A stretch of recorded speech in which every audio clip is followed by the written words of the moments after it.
Now the topics that we will take up are comparatively smaller and easier to understand as compared to the previous one. So next topic is valuing women's work. So what is this all about? Why are we talking about it?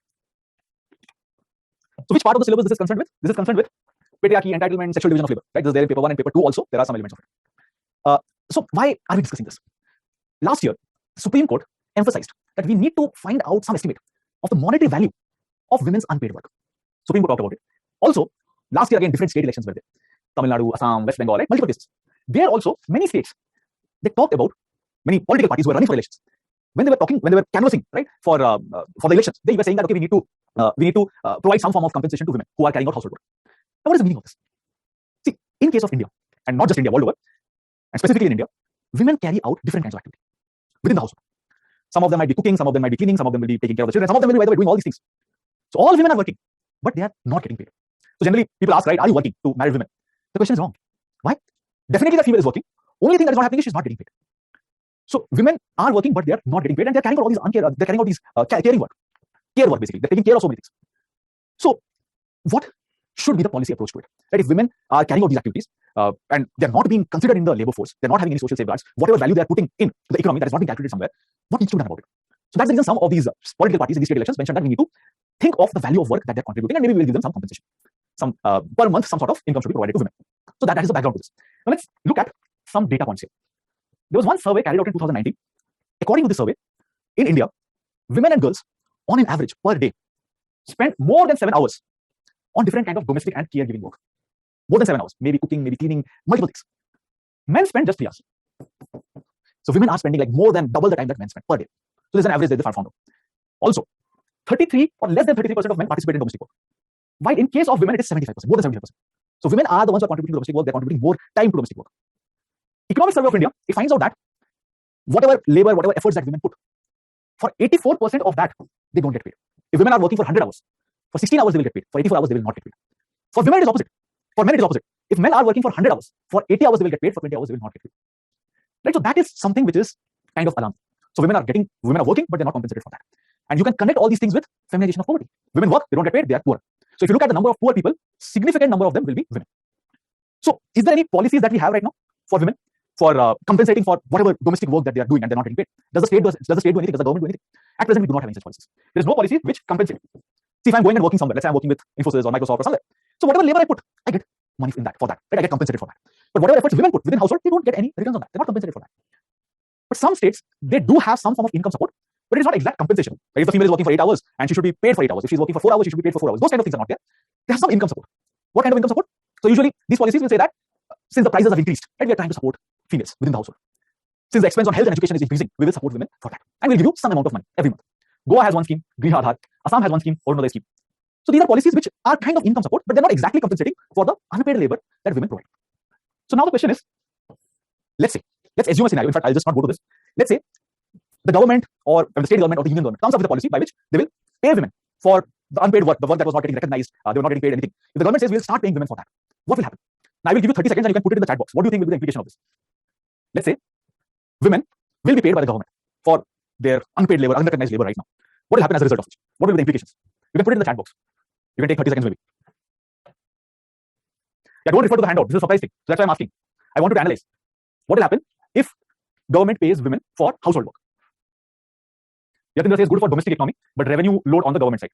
They feel value for doing something. Fiscal burden will increase, taxes may increase. Yes, fiscal burden may increase, taxes may increase because where will the government get the money for? And Yatindra had an interesting point that domestic economy might do well because see, if women are getting paid, right? They will again, what will they do with the money? They will spend that money, and as a result of which demand will increase. Industries will now be able to sell more. So as a result of which employment, profits, everything will increase. That might increase. Respect, equality, yes. Women's condition might improve, yes. Maybe there will be income multiplier effect, yes. Okay, now you can just pause. Now let's see what all can happen. Right? How many of you got some of these points correct? We'll see. This is what different political scientists, sociologists, economists, they think of the potential implications. First thing, at the present, we do not have any evidence that paying for unpaid labor changes the different gender stereotypes. So at the present, different stereotypes are there, right? For example, women should work inside, women should work within the household, and the men should go outside and work outside somewhere. These are all gender stereotypes. So as of now, we do not have any evidence anywhere that these gender stereotypes that are there, these norms that are there, they are changing. So we don't know about it. Professor Ashwini Deshpande has an interesting observation. What she says is, if women will be paid for the care work that they are providing within the household, all of a sudden what will happen? Women's labor force participation will increase. Right? At present, women's labor force participation rate is around 20% or so. Some states even less. Men's labor force participation is somewhere around 74%. So whatever gap is there, 74% minus 20%, that gap will get reduced. But what is effectively happening? Women are not even stepping out of the household. We are just changing the way we are categorizing what constitutes work. And again, women might not even benefit it. How? If women start getting paid for being within the household, families will now have an excuse. We're getting paid for being within the household. Why do you need to step outside? So women taking up outside work might get reduced as well. Families which restrict women will restrict women further. Anyway, you can be within the home and get paid by the government. On top of that, just think of it. Can the government calculate the worth of women's unpaid work? How do you calculate that? The kind of contribution that women have within the household will vary. For some women, it might be more, some women, it might be less. So there was one study by Professor Koteshwaran, a professor at King's College London. She finds out that the worth of women's work within the household varies. It can be from 1,200 rupees to 4,500 rupees. So what will be that adequate amount? You don't know that. There's a massive variance here. As many of you pointed out, it is going to be fiscally unsustainable for the government. Right? The amount of money that will be required to pour in, it will be huge. Also, will cash transfers benefit women? Usually spending decisions, especially among those families where women are subjugated, are taken by the male members. So even if you are sending money, you are providing money to these women, money is going to the bank accounts of women maybe, but spending decision might be the family decision, might be the decision of the male members. So you don't know whether women are going to get benefited because of that. On paper, women's labor force participation rate will increase, the number will increase, but whether it will benefit women, you don't know that. And on top of that, it's going to be a very expensive policy. So implication of direct financial support to women are all these things. So now the question is, should we go ahead with it? Should government do this? Maybe not. Instead, there can be alternate ways by which all these gender norms, stereotypes can be changed and women can also be benefited. For example, why not have policies which make whatever tedious work that women are doing, it makes their life easy? Why not focus on reducing women's burden? Women in India do host of works. Some of them will go and collect firewood so that it can be used as peak fuel. Some of them will go and collect water. Why not have policies which ensure that women don't have to carry out these kind of things? Right? Clean drinking water facility. Ujjwala scheme is also an example of that. Right? Women have access to LPG facilities, gas cylinders. They don't have to go and collect firewood. So focus on policies that reduce women's burden. And in case the women's burden is reduced, they can now focus on things outside. They might take up domestic, they might take work outside instead of domestic work. Also, income support might not help because it is the male members who are eventually going to decide on the spending. Provide in-kind transfers.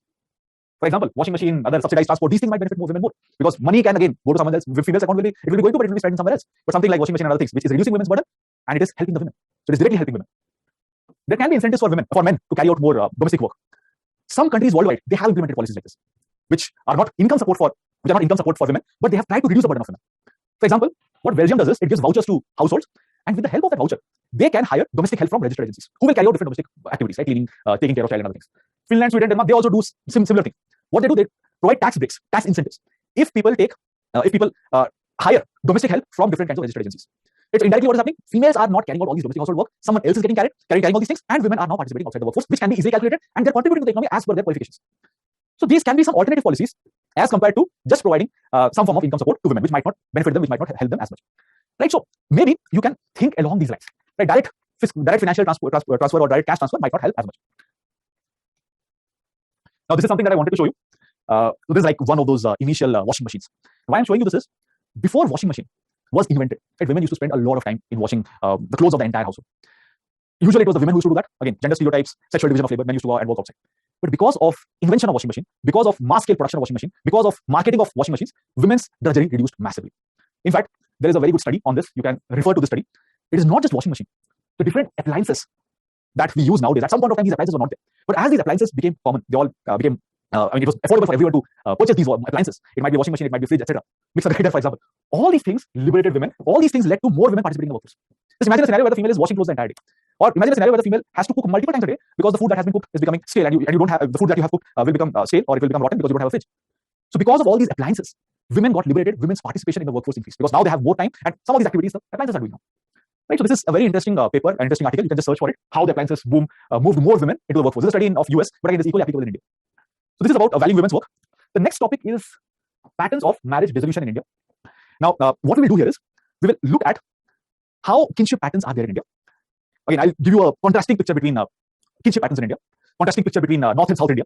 There are multiple kinds of kinship systems, but mostly between North and South India. And then we will see what all factors are impacting marriage dissolution in India and what are some of the trends. Right? Again, this is based on a recent EPW paper, and they have analyzed the household survey data.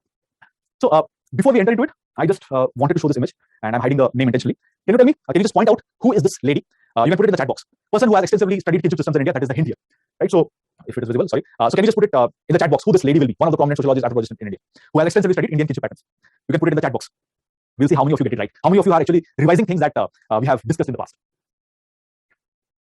Uma Chakravarti, A.R. Desai is not. A.R. Desai cannot be no. Female is here. Savitri Bai, no. Savitri Bai, she has contributed massively to women upliftment. Oh, sorry, I mean while editing the name was already here. Yeah, I didn't know that the name was visible here. I had removed it, but during the editing maybe this came out. Yes, she's Ilavati Karve. She has extensively studied the different kinds of kinship patterns in India. Right. So she has basically tried to find out the distinctive kinship regions in India. She has divided India into different cultural zones, and she has found out some patterns. Right. So those who have not heard of Iravati Karve, I would suggest that okay, just search for Iravati Karve and just Google what she has found out. Now let's understand marriage dissolution, and kinship patterns. So on the screen there are different definitions of marriage. Different thinkers have looked at marriage from different perspectives. Mandelbaum says marriage mobilizes the family's social resources, and through marriage, members renew kinship and establish new kin ties. Right. So what we're trying to do here is we're understanding what is marriage. Then we will understand what is marriage dissolution, and we'll also look at how marriages happen in India. Right. Some basics of kinship organizations in India. So this is how Mandelbaum looks at it. Right. Whenever two individuals are getting married, new relations are also being created. Right. For example, a male marries a female. The female's relatives now are going to the relatives of the groom. Similarly, the husband's relatives are now going to the relatives of the wife. So new kin ties get established through marriage. Malinowski has another definition. Malinowski says that marriage is nothing but a contract for production and maintenance of children. Two people are coming into a contract, and now in future they will be producing children, and they will be taking care of the children. Adult primary socialization, adult primary stabilization, or adult personality stabilization. These things they will carry. Edmund Leach has even a more detailed description or definition of marriage. Edmund Leach says that when people are getting married, there is now a mutual recognition of different kinds of rights and responsibilities. When two individuals are getting married, they have again some rights over one another. So Edmund Leach looks at it from that perspective. So this is how again marriages look like, or this is the definition of marriage. Again, I just wanted to revise this. These things have been extensively dealt with. Now, how do kinship patterns look like in northern India? How do kinship patterns look like in southern India? Again, brief recap, revision of what we have already covered. In northern India, you have negative rules of marriage. Mostly, there will be so many rules who you cannot marry. You should not marry someone from the same village. You should not marry someone from the same gotra. You should not marry someone who is a maternal ancestor. So many kinds of negative rules are there. As a result of which, you have an extensive kinship zone. If you cannot marry with someone from your own village, if you cannot marry someone from the same gotra, if you cannot marry someone from your maternal ancestors, mother, grandmother, etc., etc. So you will have to find someone outside all these things. You'll find someone outside your caste, outside your gotra. So as a result of which, most likely your spouse will be from some other place. And everyone is doing that. So you have extensive kinship. Your relatives will be spread here and there. So this is what happens. Again, traditionally, this is what used to happen in northern India. Negative rules of marriage. And usually, in northern India, you have patrilineal, patriarchal society. Lineage can be traced through male members. Usually after the marriage, the bride moves to the groom's place, and it's patriarchal. Authority is held by the male members. This is how it looks like. And since you have so many negative rules, you just basically two strangers are getting married with one another. Because you're not in the same village, you are not. I mean, you do not have common ancestors, etc. So generally, what will happen is in these marriages, two strangers are coming together and they're getting married. Now, if two strangers are getting married, how does this impact the situation of women in these kind of families? In these kind of marriages, the female will be extremely vulnerable. She's in a new place, in a new setup. So she's more vulnerable. She's marrying someone who's a stranger. Her behavior in the father's house and her behavior in the father-in-law's house will be different. You might have seen all these Instagram reels, right, where they show this thing, how a female behaves in her own parents' place and how she behaves in her parents-in-law's place. This is because of the extensive system of kinship. There is also hypergamy. Generally, the bride takers, they consider themselves to be superior than the bride givers. Bride takers means the groom's family. They consider themselves superior to the bride's family. There is this hypergamy over there. And usually, you will hear all these things. That hum to ladke wale hain. We are from the groom side, right? We should be given utmost care, and you should all take care of us. So this is hypergamy. There is coactivity among lineage members. Right? So again, say from the same lineage, people might come together and carry out different kinds of activities. There's a distinction between daughter and brides. In the same family, the daughters are not supposed to have wheels, but brides might have to have wheels. Okay, maybe not now, but in traditional society, that was the case. There is incest taboo. There should not be marriage between the family members, but levirate, surrogate, these was allowed. For example, if there's a male member who is losing out, his wife is dying, in that case, he can marry his wife's younger sister. In case there's a female whose husband is dying, she can marry the younger brother of the husband. So these kind of things were allowed. What about kinship pattern in southern India? Here you have positive rules. Marriages can happen within kin group. Cross-cousin marriage can happen. In some cases, girl can also marry mother's younger brother. Territorial exogamy was not there. Village exogamy, for example, will not be there. Between relatives, through marriage, there can be coactivity. Husband and brother, basically a female's husband and brother, they can come together and they can set up their own enterprise. Coactivity can be there. Women's status, what will happen? You have positive rules. Marriages are taking place within kin groups. You don't have this concept of territorial exogamy. So when a female is getting married, she's not getting married to a complete stranger. She is to some extent acquainted with people who she's getting married. So she's not extremely vulnerable. Her status is not extremely vulnerable. Right? So there is not much difference between family of birth and family of marriage. But in South India also, mostly you have patrilineal, patrilocal systems. Among some communities, you might have matrilineal setup. Right? Some examples are there, Nayars, Boplas, Bunts, right? All of you will be knowing about these examples. So in some cases, you have matrilineal communities, matrilocal communities, but mostly it is patrilineal, patrilocal. So this is how kinship systems vary between northern and southern India. And all these things might also to some extent have an implication on marriage dissolution. That's why we came to this. Now, in mains exam, they can ask you about the changing dimensions of marriage. That is where a topic like this becomes important. If there's a question on changing dimensions of marriage, or you can get a question about the changing, what is the trend in marriage dissolution? So some of these recent data that we're going to talk about might be relevant. So as our economy is changing, as our society is changing, as education levels change, as awareness change, perception about families, perception about marriage also changes. If you look at India's data, divorce rates have been increasing. In 1980s, like 0.5 to almost 3 times in 2015. So 6 times the number of divorces have increased. And keep in mind, this is divorce rate. That means legal procedure has been used and so there has been divorce. There will be even many instances where there will be just separation. Right? So there was no formal divorce and they're just staying separately. So that can also happen. Dissertation can also happen. Right? Someone just left his wife or someone has left his husband and left. So over a period of time, breakdown of marriages has increased. But keep in mind, despite all these things, the number of instances of dissolution of marriages is very low in case of India. This is the data from BBC. It says that India has among the lowest divorce rates, like one of the lowest divorce rates in India. Now, this EPW paper actually looks at different parameters and they try to find some correlations. How the institution of marriage is changing, how divorce rates, dissolution rates are changing. Marriage dissolution does not mean only divorce. It means divorce, it means desertion, it also means separation. Deserting means someone just left their spouse and went. Separation means both of them have decided that they will stay separately, but maybe they have not taken the legal course. Divorce means someone is divorcing. They are using the legal route to mutually separate. So dissolution of marriage includes all these things: deserting, separating, as well as giving divorce.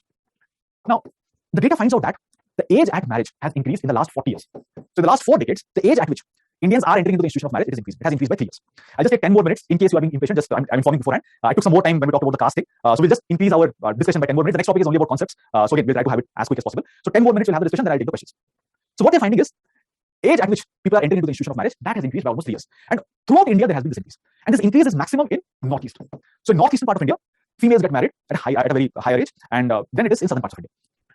Marriage dissolution. At all India level, marriage dissolution rates have also increased. For 1,000 marriages, there were 6.6 dissolution in 1970s. Now for every 1,000 marriage, you have 9.6 dissolution. Right? So 9.6 marriages end up in divorce, separation. 9.6 out of 1,000 marriages end up in divorce, separation, or against one of the spouse deserting. But here also there's an interesting trend.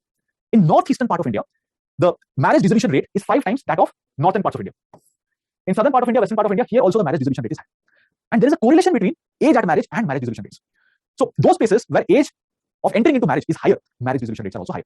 Those places where age at which females enter into the institution of marriage is low, marriage dissolution rates are also low. So this is something that they found out. Already I have mentioned that there is a regional variation in marriage dissolution. This might be linked with the kind of kinship patterns that we have.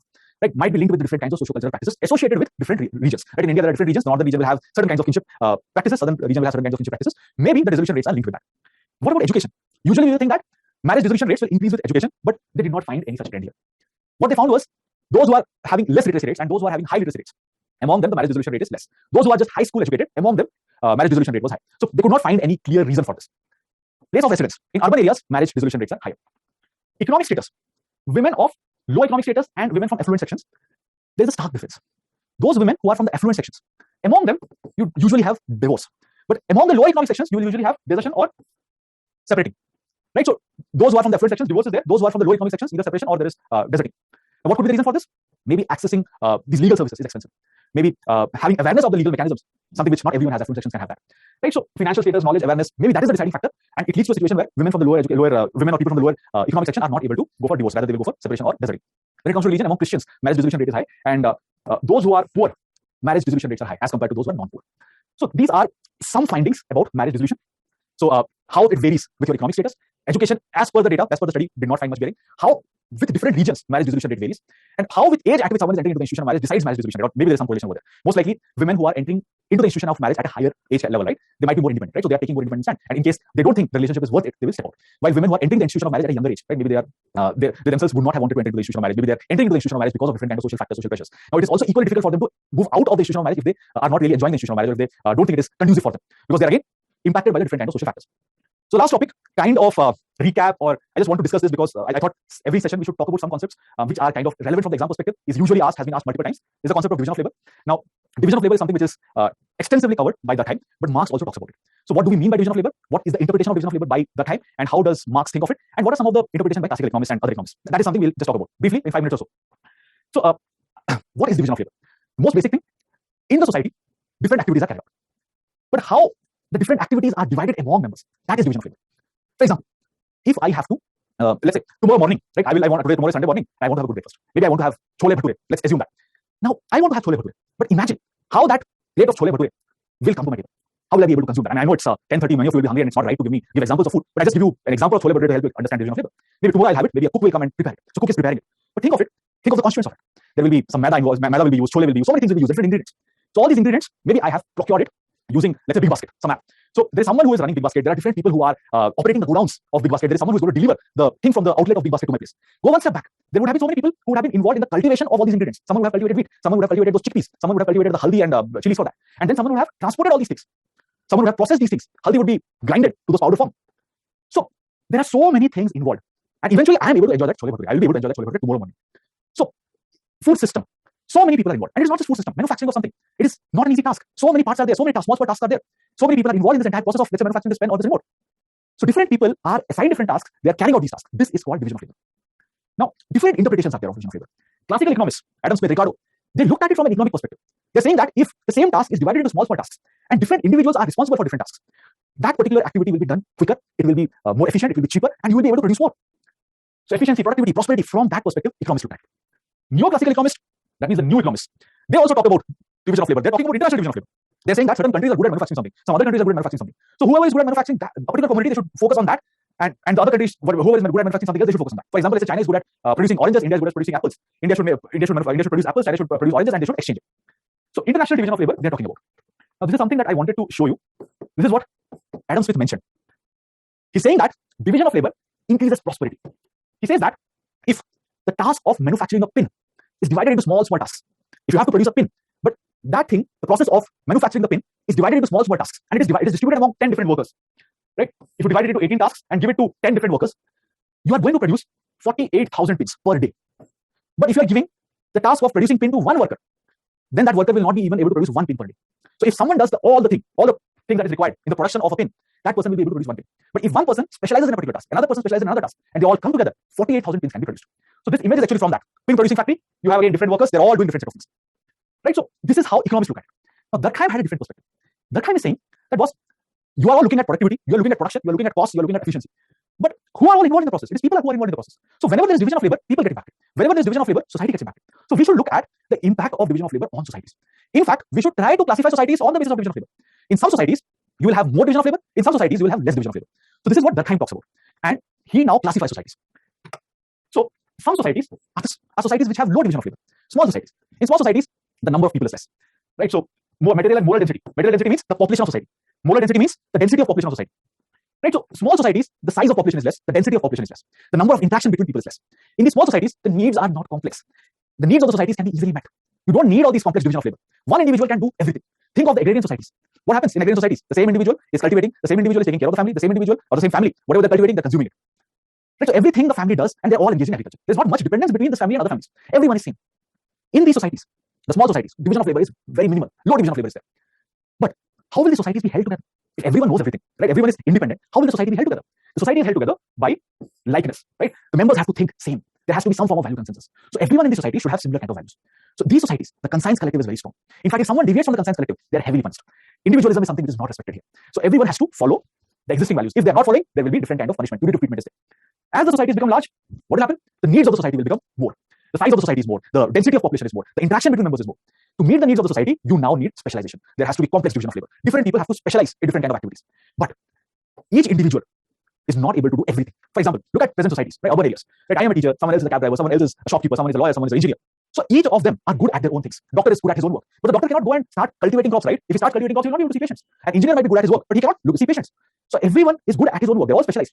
But they cannot do everything on their own. They are dependent on one another. There is mutual interdependence. A doctor depends on engineer. The engineer makes the bridge, vehicles, etc. The doctor rides that vehicle on that bridge.